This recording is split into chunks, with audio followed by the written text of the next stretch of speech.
বাংলাদেশের এশিয়ান কাপের ভাগ্য নির্ধারণ কাল। অ্যাওয়ে ম্যাচে প্রতিপক্ষ স্বাগতিক হংকং চায়না। জয় ভিন্ন কোনো ভাবনা নেই লাল সবুজের, নিজেদেরকেই ফেভারিট দাবি করল হংকং। ভুলের পুনরাবৃত্তি চায় না বাংলাদেশ, একাদশে 3 পরিবর্তনের সম্ভাবনা। ফরমেশন নিয়ে ভিন্ন ভাবনায় কাবরেরা, ডিফেন্ডারদের দায়িত্বশীল হওয়ার পরামর্শ সাবেকদের। আবুধাবিতে কাল বাংলাদেশের মান বাঁচানোর লড়াই। ওয়ানডেতে হোয়াইট ওয়াশ থেকে বাঁচতে সর্বোচ্চটা দেওয়ার প্রতিশ্রুতি টাইগারদের। টি-20-র জবাব দিতে চায় আফগানরা। এবং কিছুক্ষণ পর বিশ্বকাপ বাছাই পর্বের ম্যাচে আইসল্যান্ডের মুখোমুখি হবে ফ্রান্স। ইনজুরি শঙ্কায় এমবাপে। আরেক ম্যাচে নর্দার্ন আয়ারল্যান্ডের প্রতিপক্ষ জার্মানি। শুরুতেই এশিয়ান কাপ বাছাইয়ের খবর। মূল পর্বে খেলার স্বপ্ন বাঁচিয়ে রাখতে হংকং চায়নার বিপক্ষে অ্যাওয়ে ম্যাচে মাঠে নামবে বাংলাদেশ ফুটবল দল। জয় ছাড়া কিছুই ভাবছেন না বাংলাদেশ অধিনায়ক জামাল ভুঁইয়া। স্বাগতিক সমর্থকদের চাপ সামলে 3 পয়েন্ট তুলে নেওয়ার লক্ষ্য লাল সবুজদের। তবে প্রথম লেগে বাংলাদেশের খেলার চমকে যাওয়ায় হংকং চায়না এবার আগে থেকেই সতর্ক। সফরকারীদের সমীহ করলেও ঘরের মাঠে নিজেদেরকেই ফেভারিট মানছেন হংকং কোচ। কাইতাক স্পোর্টস কমপ্লেক্সে ম্যাচ শুরু হবে বাংলাদেশ সময় সন্ধ্যা 6টায়। হংকং চায়না থেকে ফাহিম ইসলামের ম্যাচ প্রিভিউ। হংকং চায়নার বিপক্ষে হোম ম্যাচে নিজেদের সামর্থ্য দেখিয়েছে বাংলাদেশ ফুটবল দল। শেষ পর্যন্ত হার সঙ্গী হলেও লাল সবুজদের খেলার ধরন চমকে দিয়েছে প্রতিপক্ষ অধিনায়ককে। দক্ষিণ এশিয়াতেও যে এমন গতিময় ফুটবল খেলে কোনো দল, তা জানা ছিল না তাদের। সেজন্যই বাংলাদেশ দলকে ঠেকাতে ভিন্ন রণকৌশল এবার সাজিয়েছে হংকং চায়না। তাতে অবশ্য কিছু আসে যায় না বাংলাদেশ দলের হেড কোচের। পুরো দল নিয়ে প্রথমবারের মতো ম্যাচ ভেন্যু কাইতাক স্টেডিয়ামে হাবিয়ার কাবরেরা। এশিয়ান কাপের মূল পর্বে খেলার যে ক্ষীণ সম্ভাবনা রয়েছে তা টিকিয়ে রাখতে এই ম্যাচে জয় ছাড়া কোনো পথ নেই লাল সবুজদের। বাংলাদেশ অধিনায়ক শুনিয়েছেন আশার বাণী। আমরা এই মাঠে মানিয়ে নেয়ার চেষ্টা করব। তাদের 50,000 দর্শক অবশ্যই আমাদের জন্য চ্যালেঞ্জিং, আর এই চ্যালেঞ্জ নিতে প্রস্তুত আমরা। আমাদের পূর্ণ 3 পয়েন্টের দিকেই নজর থাকবে। কাইতাক স্টেডিয়ামে শুধু হংকং চায়নার 11 ফুটবলার নয়, বাংলাদেশের প্রতিপক্ষ ছাদ বন্ধ থাকা এই স্টেডিয়ামের সমর্থকরাও। সেই সমর্থকদের চাপ সামাল দিয়ে হামজা সমিত জামালরা কি তুলে নিতে পারবে 3 পয়েন্ট? অবশ্য দেশে থেকে হংকং চায়নার উদ্দেশ্যে রওনা দেওয়ার আগে সেই ঘোষণা দিয়েছিলেন সমিত সোম। দীর্ঘ প্রতীক্ষার অবসান ঘটিয়ে অবশেষে প্রকাশ করা হলো 2026 সালের ফিনালিসিমার দিনক্ষণ। আগামী বছরের 28 মার্চ কাতারের দোহায় অবস্থিত লুজাইল স্টেডিয়ামে মুখোমুখি হবে আর্জেন্টিনা ও স্পেন। ফুটবল দুনিয়া ফিরতে যাচ্ছে জাদুকরী এক স্মৃতিতে, কারণ এই লুজাইলেই 2022 সালে ইতিহাস গড়েছিল আর্জেন্টিনা। ফিনালিসিমায় শেষ হাসি কার? লিও দ্য সুপারস্টারের নাকি লামিন দ্য ইয়াংস্টারের?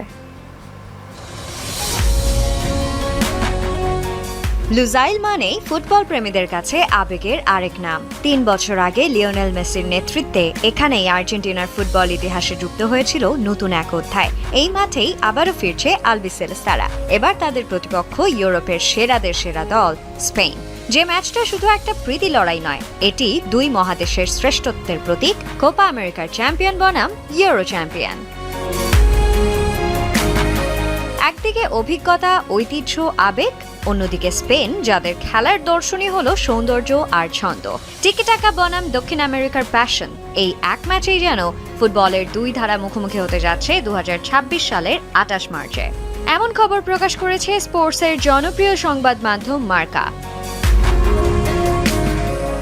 আর্জেন্টিনা এখনও মেসি যুগের আবেশে।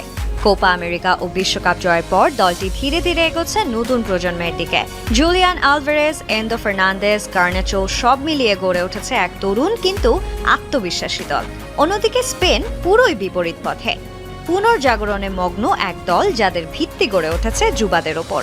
ইউরো জয়ের পর লামিন ইয়ামাল, গাভি, পেদ্রি এই তরুণ ত্রয়ী যেন স্পেনের গোল্ডেন জেনারেশন। আগামী বছরে মেক্সিকো, কানাডা আর যুক্তরাষ্ট্রের মাটিতে গড়াবে ফিফা বিশ্বকাপ। তার ঠিক 3 মাস আগে এই ফিনালিসিমা যেন এক ধরনের প্রাক উৎসব। আর্জেন্টিনার জন্য এটি নিজেদের পুনর্গঠন যাচাইয়ের মঞ্চ, আর স্পেনের জন্য বিশ্বমঞ্চে নিজেদের অবস্থান নিশ্চিত করার সুযোগ। সময়ের স্বল্পতায় বিপিএল নিয়ে বিপাকে বিসিবি। এখনও চুক্তি হয়নি আইএমজির সাথে। মাত্র 2 মাস বিপিএল আয়োজনের জন্য যথেষ্ট নয় বলে জানিয়েছে ম্যানেজমেন্ট কোম্পানিটি। তারপরও কম ফ্র্যাঞ্চাইজি নিয়ে টুর্নামেন্ট আয়োজনের কঠিন চ্যালেঞ্জ নিচ্ছে ক্রিকেট বোর্ড। মাঠে নেমে বাধার দেয়াল হাড়ে হাড়ে টের পাচ্ছে ক্রিকেট বোর্ড। বিপিএল নিয়ে অকুল পাথারে আমিনুল ইসলামের নতুন কমিটি। এখনও চুক্তি হয়নি আইএমজির সাথে। মঙ্গলবার যুক্তরাষ্ট্রভিত্তিক ফার্মটির সাথে আবারও আলোচনা করবে ক্রিকেট বোর্ড। আইএমজি জানিয়েছে এত অল্প সময়ের মধ্যে বিপিএল প্রস্তুতি সম্ভব নয়। তারপরও 5 ফ্র্যাঞ্চাইজি নিয়ে টুর্নামেন্ট আয়োজনের প্রস্তাব দেবে বিসিবি। বর্তমান চ্যাম্পিয়ন ফরচুন বরিশাল অংশ নিতে চায়, তবে সময় নিয়ে তাদের আপত্তি। এপ্রিল-মে মাসে টুর্নামেন্ট করতে অনুরোধ ফ্র্যাঞ্চাইজি মালিক মিজানুর রহমানের। 5 বছরের জন্য ফ্র্যাঞ্চাইজি চেয়ে রোববার বিজ্ঞপ্তি দিয়েছে গভর্নিং কাউন্সিল। 8 বিভাগ সহ 10 অঞ্চলের নামে দল নেয়ার আবেদন করা যাবে 28 অক্টোবর পর্যন্ত। ফ্র্যাঞ্চাইজি চূড়ান্ত করে 15 নভেম্বরের মধ্যে প্লেয়ার্স ড্রাফটের পরিকল্পনা। সব ঠিক থাকলে 12তম আসর শুরু হতে পারে 19 ডিসেম্বর। ফাইনালের সম্ভাব্য তারিখ 16 জানুয়ারি। ঢাকা, চট্টগ্রাম ও সিলেটের সাথে যুক্ত হতে পারে রাজশাহী ভেন্যু, যদিও রাজশাহীর মূল বাধা ফ্লাডলাইট না থাকা। শুধু সময় স্বল্পতা নয়, Big Bash, SA T20, IL T20 ও এলপিএল এর সাথে সাংঘর্ষিক হওয়ায় মানসম্মত বিদেশি ক্রিকেটার পাওয়াও কঠিন। পাকিস্তানি ক্রিকেটারদের বিদেশি লিগ খেলা নিষিদ্ধ করেছে দেশটির ক্রিকেট বোর্ড। তবে পিসিবির সাথে সুসম্পর্ক কাজে লাগিয়ে পাক ক্রিকেটারদের বিপিএল খেলানোর চেষ্টা করবে বিসিবি। এবারে ক্রিকেটের খবর। সিরিজের তৃতীয় ও শেষ ওয়ানডেতে কাল আফগানিস্তানের বিপক্ষে মাঠে নামছে বাংলাদেশ।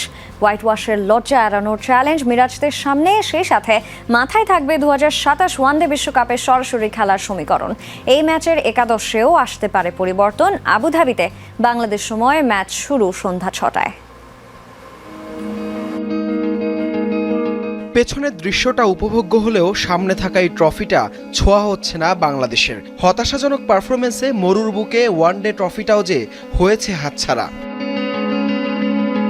সিরিজ খোয়ানোর পর এখন বাংলাদেশের সামনে লড়াইটা যে হোয়াইট ওয়াশ এড়ানোর। টি20 সিরিজ জয়ের পর মরুর বুকে আফগানদের সামনে ওয়ানডেতে অসহায় আত্মসমর্পণ। সেই সাথে এখন চোখ রাঙাচ্ছে 2027 ওয়ানডে বিশ্বকাপে সরাসরি খেলার শঙ্কা। সেই লড়াইয়ে তৃতীয় ও শেষ ওয়ানডেতে মঙ্গলবার রশিদ নাবিদের বিপক্ষে মাঠে নামছে মেহেদী মিরাজের দল। নিশ্চিতভাবেই এ ম্যাচের একাদশে আসবে পরিবর্তন। দেখা যেতে পারে নাইম শেখকে, ফিরতে পারেন তাসকিন আহমেদ। তবে বড় সমস্যা মিডল অর্ডারে। এক তাওহিদ হৃদয় ছাড়া নেই কোনো জাত মিডল অর্ডার ব্যাটার। ঘুরে ফিরে খেলছেন মিরাজ, জাকের আলী, সোহানরা। ব্যাটিং অর্ডারে নিজেকে উন্নীত করলেও মিরাজের স্ট্রাইক রেট নিয়ে বারবার উঠেছে প্রশ্ন।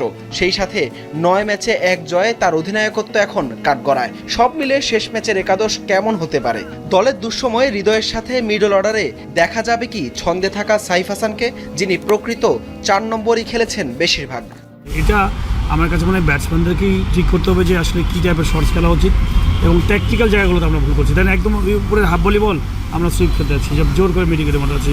বাট আমাদের প্লেয়ার আমার কাছে মনে হয় অনেক ভালো প্লেয়ার, বাট সামও শর্ট সিলেকশন আমরা কিছু ভুল করে ফেলছি। হয়তো কনফিডেন্সে কিছু অভাব আছে, বাট আমি মনে করি আমাদের অনেক প্লেয়ার আছে যে আরামসে হ্যান্ডেল করতে পারে। রশিদ খান কিন্তু বেসিক্যালি টি20তে খুব ডেঞ্জার বোলার আমার কাছে মনে হয়, বাট ওয়ানডেতে যখন আপনি লো স্কোরিং খেলা খেলবেন তখন কিন্তু ডেঞ্জার হওয়ার কথা না।